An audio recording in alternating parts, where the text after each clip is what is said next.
ان کا رازق کون ہے اور ان کا رازق کون ہے؟ ان کو کھلانے والا کون ہے؟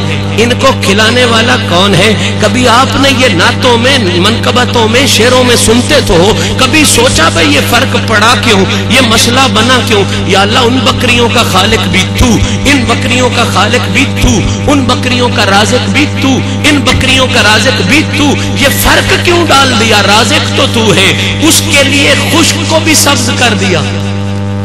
پوری توجہ، اس کے لیے حلیمہ پاک کی بکریوں کے لیے خشک کو بھی سبز کر دیا، اور بابے کی بکریاں آئیں تو سبز کو بھی خشک کر دیا. یا اللہ جب رازق تو ہے، کیا اسے بار بار کوئی ڈسٹربنس ہو جاتی ہے؟ تھوڑا سا بھائی اس کو کنٹرول کرے. جب مالک ان کا رازق بھی تو، ان کا رازق بھی، بول لیجئے، ان کا رازق بھی